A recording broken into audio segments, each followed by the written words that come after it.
देहरादून अस्पताल के एसी में ब्लास्ट, महिला की मौत, पुलिसकर्मी समेत कई झुलसे।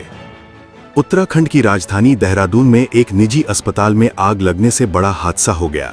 हरिद्वार रोड स्थित अस्पताल में एसी यूनिट में ब्लास्ट और शॉर्ट सर्किट के बाद अचानक आग भड़क उठी, जिससे पूरे परिसर में धुआं फैल गया और अफरा तफरी का माहौल बन गया।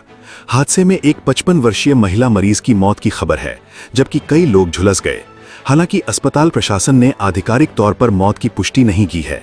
जानकारी के अनुसार आग लगने के समय अस्पताल के आईसीयू में 6 मरीज भर्ती थे। अचानक धुआं फैलने से मरीजों और अस्पताल स्टाफ में हड़कंप मच गया। कई मरीजों को तत्काल सुरक्षित बाहर निकाला गया और गंभीर मरीजों को दूसरे अस्पतालों में शिफ्ट किया गया।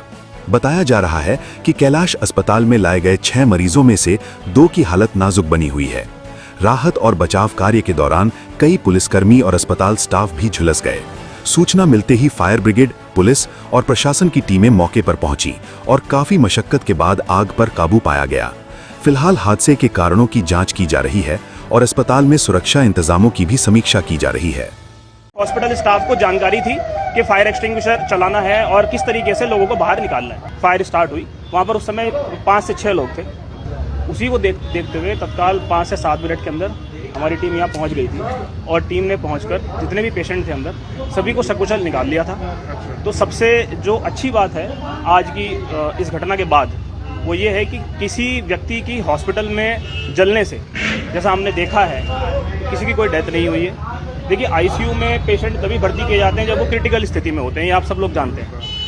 तो मीनवाइल उनकी अभी वर्तमान स्थिति क्या है इस पर टिप्पणी किया जाना संभव नहीं है, लेकिन आग के चलते हुए किसी की कोई जनानी नहीं है। हॉस्पिटल स्टाफ ने और हमने जो देखा है उस आईसीयू वार्ड में जहाँ पर ये शॉर्ट सर्किट से संभवतः और एसी से संभवतः फायर स्टार्ट हुई, वहाँ पर उस समय 5 से 6 लोग थे।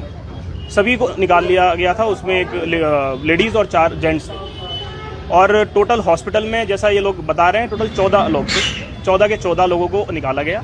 आग जो है सिर्फ आईसीयू वार्ड तक ही सीमित थी, पूरे हॉस्पिटल में आग नहीं फैलने दी हमने। हमारी टीम, मैं स्वयं और सभी टीम हमारी मौके पर पहुंची थी और हॉस्पिटल में पूरे में आग नहीं फैली। अगर पूरे हॉस्पिटल में आग फैलती तो शायद जनहानि होने के चांस है। जितना मैंने देखा है हॉस्पिटल में प्रथम दृष्टिया, तो हॉस्पिटल से निकलने के 3 रास्ते हैं। अमूमन 2 रास्ते इतनी हाइट की बिल्डिंग के लिए सफिशिएंट होते हैं, यहाँ पर 3 रास्ते हैं। फायर एक्सटिंग्विशर भी मुझे दिखे हैं, स्मोक सेंसर्स भी थे, होज रील भी थी। तो काफ़ी चीज़ें जो फायर सेफ्टी संबंधित चाहिए रहती हैं और इसीलिए क्योंकि समय समय पर हम लोग भी आते हैं, ट्रेनिंग होती है, मॉक ड्रिल होती है, ऑडिट भी होता है, इसी के चलते ये आग फैली नहीं है। इसी के चलते हॉस्पिटल स्टाफ को जानकारी थी कि फायर एक्सटिंग्विशर चलाना है और किस तरीके से लोगों को बाहर निकालना है। क्योंकि हॉस्पिटल से जब हमने लोगों को शिफ्ट किया उस समय किसी की कैजुअलिटी नहीं थी। आगे अभी वर्तमान स्थिति क्या है, उनको अलग अलग हॉस्पिटल्स में लेके जाया गया है, तो वहाँ पर क्या स्थिति है इस पर मैं कोई टिप्पणी नहीं कर सकता। नहीं, देखिए, अभी जो मैं मौके पर आया हूँ, आईजी साहब भी हैं। सुबह 9:22 पर जो हमारा आईसीयू है वहाँ पर 6 लोग एडमिट थे और उसके जो फॉल सीलिंग में जो एसी रहता है वहाँ से ये इसकी शुरुआत हुई। जो भी इसके रीज़न हो वो तो बाद में जांच के बाद पता लगेगा और आग तेज़ी से फैली। लेकिन ये फायर सर्विस वालों को जैसी सूचना गई 6 मिनट के अंदर इनका रिस्पांस टाइम था, यहाँ तुरंत आ गए।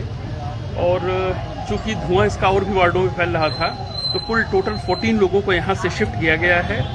अभी जो जानकारी दी गई है, जो हमारे सीएफओ साहब भी खड़े हैं, कि यहाँ पर किसी की भी कोई डेथ नहीं हुई है। कुछ को कैलाश हॉस्पिटल भेजा गया है, कुछ को दून हॉस्पिटल भेजा गया है। बर्न का भी कोई केस नहीं सामने आया, सभी को सुरक्षित निकाला गया है। चूँकि पेशेंट आईसीयू में थे, अब ये जानकारी अभी कुछ लोग का कहना है किसी की एक डेथ हुई है, तो अब ये जानकारी करने पता लगेगा कि क्या वो सीरियस कंडीशन में था, अपनी बीमारी के कारण गया या कैसे गया। ये अभी मैं कंफर्म नहीं कर पाऊंगा क्योंकि अभी बिल्कुल इनिशियल स्टेज है, लेकिन बर्न का कोई भी मामला सामने नहीं आया है। ब्यूरो रिपोर्ट, टीम लोकतंत्र का पाया।